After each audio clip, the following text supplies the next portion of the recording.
अस्सलाम वालेकुम नाज़रीन, शामी रूहानी टीवी के साथ एम ए शामी आपकी खिदमत में हाज़िर है।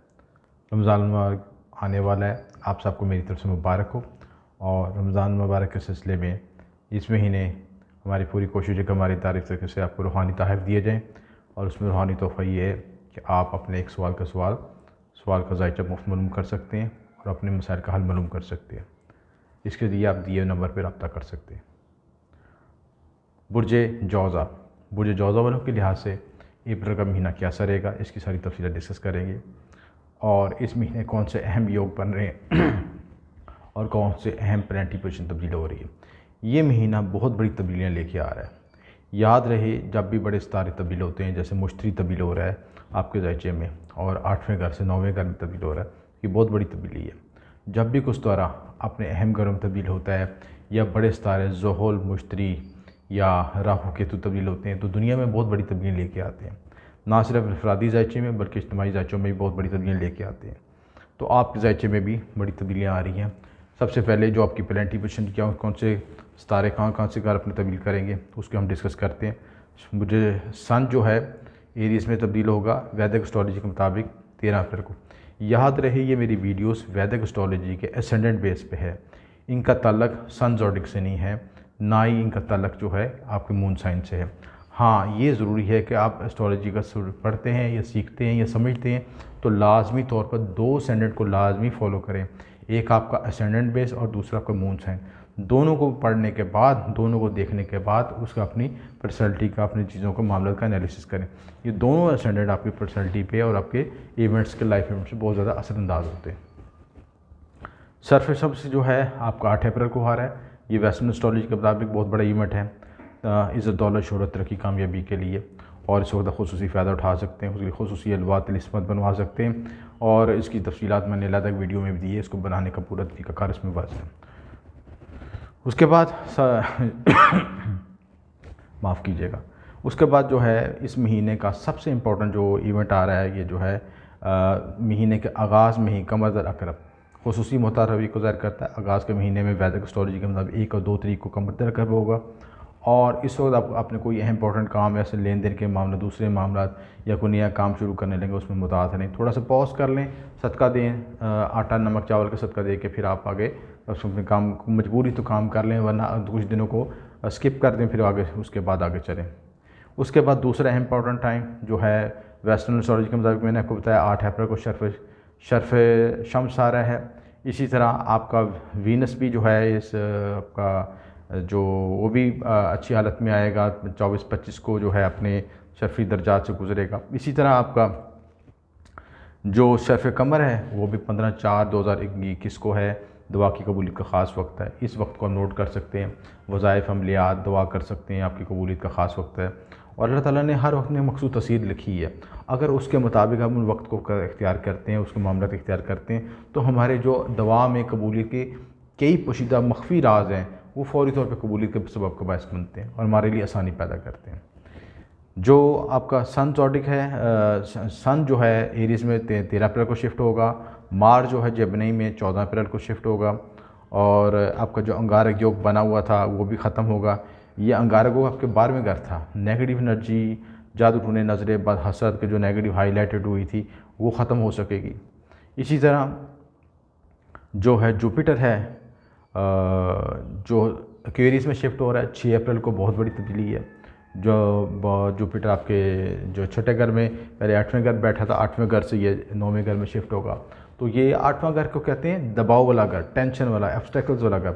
जब आगे जुपिटर आपके ज़ायचे के अंदर मारक सितारा है, लेकिन फिर भी आपकी जो कई चीज़ों में ग्रोथ रुकी हुई थी, मामला में रुकावट आती, परेशानी, उसको अब 9वें घर में जाने से आपको कुछ लाभकारी मिलेगी, कुछ आपकी किस्मत दावरी ज़रूर होगी, मामला में आसानी पैदा होगी। क्योंकि एक्वेरियस में भी जो है आपका जुपिटर अच्छा समझा जाता है और अच्छा रिजल्ट देता है।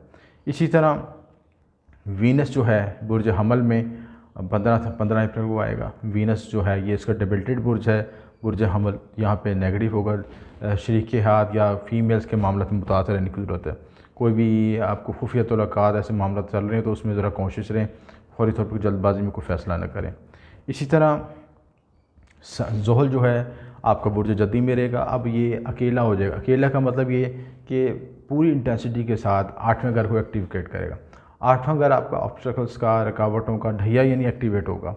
तो ढैया जब आपका एक्टिवेट होता है, यानी जिनके ज़ायचे में पता इसी ज़ायचे में ज़ोहल की नेगेटिव पोजीशन थी या ज़ोहल नेगेटिव बैठा था, उनको ज़्यादा ढैया का इफेक्ट महसूस हो सकता है। लेकिन जुपिटर आ गया, जुपिटर जाकर उसको बैलेंस ज़रूर करेगा, लेकिन ढैया का इफेक्ट ज़रूर होगा। और कई मामलों में रुकावटें आएंगी और कई मामलों में आप नई ट्रांसफॉर्मेशन की तरफ जाएंगे, यानी जो आप ख्यालात आपने सोच पहले मुंजमद हो चुकी थी, जो रुका हुए काम थे, उसमें आप नई तब्दीलियाँ, नई प्लानिंग लेके आ सकेंगे, उसको नई तरीके से करने की कोशिश करेंगे। तो ये आपकी ज़िंदगी में एक इनोवेशन, नई तब्दीली लेके आएगा। याद रहे, ज़ोहल की जो ढैया या सरसती है, वो कभी भी आपको तकलीफ़ या परेशानी देखनी आती अगर आप उसको पॉजिटिव सेंस में लें। याद रहे कि अगर पॉजिटिव सेंस में लेंगे, अपने हार्ड वर्किंग जारी रखें, मुस्तकिल मदद से काम करें, अपने काम में कोई कमी ना छोड़ें, तो ज़ोहल आपको सरसती में भी अच्छा रिजल्ट देना शुरू करता है। तो ये आपका प्लस पॉइंट है कि ढैया से आप घबराने की ज़रूरत नहीं है। आपको नई ट्रांसफॉर्मेशन, नई तब्दीलियाँ, नए हालात वाक़िअत आपको दिखाएगा और ज़िंदगी में आगे चलने का ढंग सिखाएगा और मजबूत कर सकेगा आपको। इसी तरह आपका राहु केतु जो है बिलतरतीब टॉरस और स्कॉर्पियो में है, मौजूद है। और यहाँ पे राहु के बारे में अगर मौजूदगी खुफिया मामला में मुतात रहने की ज़रूरत है। खुफिया तल्लुकात, खुफिया रिलेशनशिप, रूल मामला, इमिग्रेशन के मामला, ये चीज़ें हाईलाइट हो सकती हैं। और केतु छठे घर में सेहत के लिहाज से मुतात रहने की कोई ऑब्स्टेकल्स या सेहत के लिहाज से वो जो ऐसे इशूज़ जो सर्जरी वगैरह इस तरह के मामलों में कॉन्शियस रहने की ज़रूरत है। अगर आपके कोई ऐसे सिम्पटम नज़र आएँ तो फ़ौरी तौर पर उसको इंगेज करें और उसको लीव ना करें।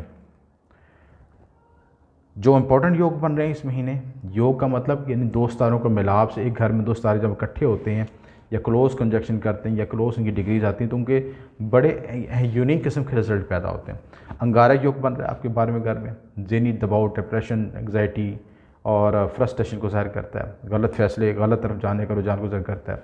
बेचैनी में गलत फैसला हो सकता है, गलत फैसला। तो अंगारक योग ख़त्म हो जाएगा अब ये 14 अप्रैल के बाद। 12वें घर का अंगारक योग अच्छा नहीं समझाता। हाँ, ये फॉरेन लैंड्स की तरफ जा सकता है, फॉरेन लैंड्स की तरफ जाना चाहें, इमिग्रेशन की तरफ, उन चीज़ों की तरफ मोटिव करता है। लेकिन जो लोग मौजूदा हालात में रहने, वो एंग्जाइटी, डिप्रेशन महसूस करते हैं। या कई लोगों की बेड लाइफ, जेमिनी वालों की बेडरूम लाइफ बहुत डिस्टर्ब हुई होगी, क्योंकि 12वें घर में अंगारक, 12वां घर आपको बेडरूम लाइफ को ज़ाहिर करता है। मियाँ बीवी में कशीदगियाँ, फिजिकल इमोशनल रिलेशन का गैप आना, सेटिस्फेक्शन का ना होना, ये सारे इशूज़ पैदा होंगे 12वें घर के लिहाज से। और जो ऐसे लोग, ऐसे अफराद जो कि खुफिया रिलेशन, खुफिया तल्लुकात रखते हैं, एक तो शादी होने के बाद खुफिया तल्लुकात, उनके लिए बड़ा ये नेगेटिव योग है और ये चीज़ उनकी इंटेंसिटी को बढ़ा देता है।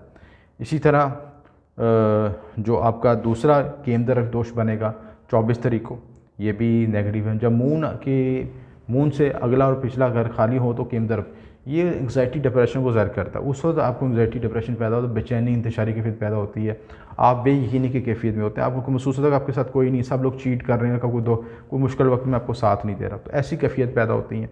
24-25 को ये दिन सेंसिटिव है, इनको आप एहतियात से गुजारें। और इसके अलावा जो मैंने डेटें बताई हैं, 13 अप्रैल, 14 अप्रैल, 16, 6 अप्रैल, 15 अप्रैल, और शर्फ़ कमर की डेट 15 तारीख, और कमर दरकब के 1-2 तारीख, ये सारी, और 5 अप्रैल को गरूब, यानी पूरा महीना ही तब्दीलियों से। इंपॉर्टेंट डिसीजन करते वक्त अहम फैसले करते हैं, खुसूसी कॉन्शियस रहें, जल्दबाजी में कोई फ़ैसला न करें, गलत डिसीजन मेकिंग न करें, गुस्से में कोई फ़ैसला न करें, गुस्से में कोई ऐसे अल्फाज ना अदा करें जिससे आपके तल्लुकात ख़राब हो जाए। पूरी तरह कंपोज रहें। थोड़ा सा टफ़ टाइम आ रहा है, कुदरत हर शख्स को आजमाती है, दबाव भी डालती, प्रेशर भी डालती है, अच्छा बुरा वक्त गुजारती है, ये ज़िंदगी का फितरती अमल है।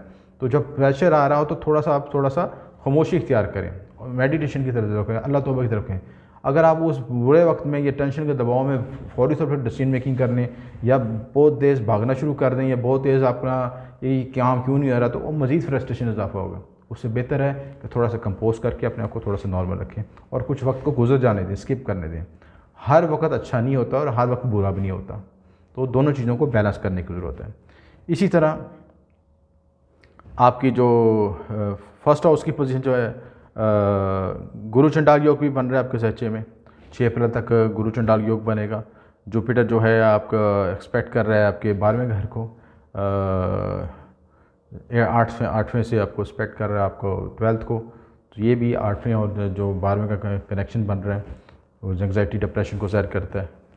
इसी तरह मुश्तरी ज़ोहल जो है नीच भंग योग बन रहा है, ये भी नीच भंग योग आपके बनेगा आपका 8वें घर में। 8वें घर में जहाँ ऑब्स्टेकल्स आए थे, थोड़ा सा उसने रिलीफ भी दिया। इसी तरह पापकर्तरी योग है, मून एक मखसूस डिग्री पे आएगा तो उसके दाएं बाएं नेगेटिव प्लैनेट्स होंगे, केतु होगा तो उसके से वो भी एंग्जाइटी डिप्रेशन पैदा करेगा। किसी बुरी संगत में बुरी सोसाइटी से बचने की कोशिश करें, ऐसे लोगों से बचें जो कि नेगेटिव अप्रोच रखते हैं, नेगेटिव एटीट्यूड, चाहे वो नेगेटिव सोसाइटी हो, चाहे किसी भी तरह के इलीगल रिलेशनशिप हों या इलीगल मामला तो उनको अवॉइड करें, ताकि आपकी जो बुरे वक्त में आपकी एनर्जी को मज़ीद हाईलाइट ना कर दें। ज़ोहरा प्लस ज़ोहरा ग्रुप की हालत में या तारत ग्रुप की हालत में तो रिलेशनशिप के कम्युनिकेशन के मामलों में मुतातर हैं।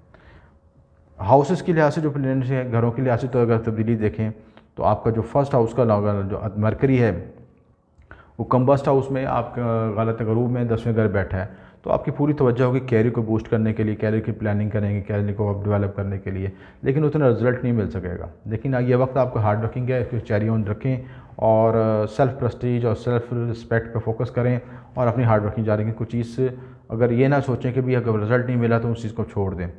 फाइटिंग करेंगे तो आपका ये वक्त आपको पॉलिश करने का, इसलिए फ़ाइट जारी रखें। सेकंड हाउस की पोजीशन जो है आपका, जो दूसरे घर की पोजीशन जो है आपका खाना माल, जो मून है, मून जो है महीने के आखिर शुरू में आपके कमर दरखरब की तरफ जा रहा है, तो उसमें थोड़ा सा लेन देन के मामला और फैमिली इशूज़ के लिहाज से मुतातर रहने की ज़रूरत है। जल्दबाजी में कोई फ़ैसला ना करें। इसी तरह थर्ड हाउस की पोजीशन, जो तीसरा घर जो है आपका शम्स का घर, सन जो है आपके 10वें घर बैठा है, तो आपको करीबी बहन भाइयों रिश्तेदारों से आपको कैरियर में सपोर्ट मिलेगी। करीबी रिश्तेदार बहन भाई आपको कैरियर में तावन कर सकते हैं। आपको कोई ऐसा कोई किसी भी हवाले से कुछ सिफारिश हो, कोई पोस्ट हो, कोई ऐसी चीज़ हो जिससे आप कैरियर में बूस्ट कर सकें, इनिशिएटिव आपको मिल सकता है इसमें। इसी तरह फोर्थ हाउस की पोजीशन, जो चौथा घर जो है मरकरी की पोजीशन जो है, मरकरी आपका छोड़ दो, फोर्थ हाउस का लॉर्ड जो है 10वें घर बैठा है, तो आपको घरेलू सुकून के लिहाज से और आपकी फैमिली इश्यूज़ के लिहाज से आपको तीसरे और चौथे का जो तीसरे घर का लॉर्ड और छठे घर का लॉर्ड और आपका जो फर्स्ट का लॉर्ड इकट्ठे हुए, कंजक्ट हुए आपके 10th हाउस में, तो सारी तरफ से आपको मिल के कैरियर में बूस्टिंग को सपोर्ट देंगे। आपको गरीब रिश्तेदार बहन भाई वालदैन उसी लिहाज से कोई सपोर्ट मिल सकती है आपको। 5th हाउस की मतलब जो आपके जज्बाती मामला का घर है, औलाद का, इनाम का, मोहब्बत का घर है, वो कम्बस्ट है, हालत गरूब में वीनस गरूब है, तो थोड़ा सा आपको जज्बाती मामले में मुताअत रहना चाहिए, औलाद के मामले में कोशिश रहना चाहिए, लॉटरी के मामले में कोशिश रही। 10वां घर 5th का लॉर्ड 10th में मौजूद है, तो आपको ऐसे शख्स भी मोहब्बत हो सकती है, रुझान हो सकता है जो कि आपके कैरियर में आपके साथ काम करता हो या प्रोफेशनल जगह पे काम करता हो, क्योंकि 10वां घर प्रोफेशन का होता है, कैरियर का होता है, तो लिहाज से ऐसी जगहों पे वो उसके साथ उन रिलेशनशिप में अनसीयत हो सकती है। लेकिन वीनस के गरूब होने की वजह से उसमें कॉम्प्लिकेशन आएगी। फ़ौरन जल्दबाजी में कोई फैसला न करें, डिसीजन मेकिंग ना करें, वीनस की कंबस्शन को ख़त्म होने दें।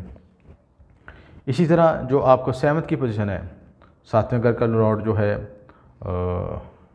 जो आपका जुपिटर है, जुपिटर 8 बैठता है, तो जब 7वें का लॉर्ड 8वें बैठेगा तो ज़ाहिर बात है शादी में ज़वाजी में कम्प्लिकेशन पैदा करेगा, ससुराल से मुतल्लिक़ मामलों में इशूज़ लेके आएगा, रिलेशनशिप में डेली वेजेस के मामले में कम्प्लिकेशन आएगी, बिज़नेस के लिहाज से बिजनेस इशूज़ भी डेवलप हो गए, पार्टनरशिप के इशूज़ में मसाइल आएंगे, लेन देन के मसाइल आएंगे, कर्ज़ के मसाइल आ सकते हैं।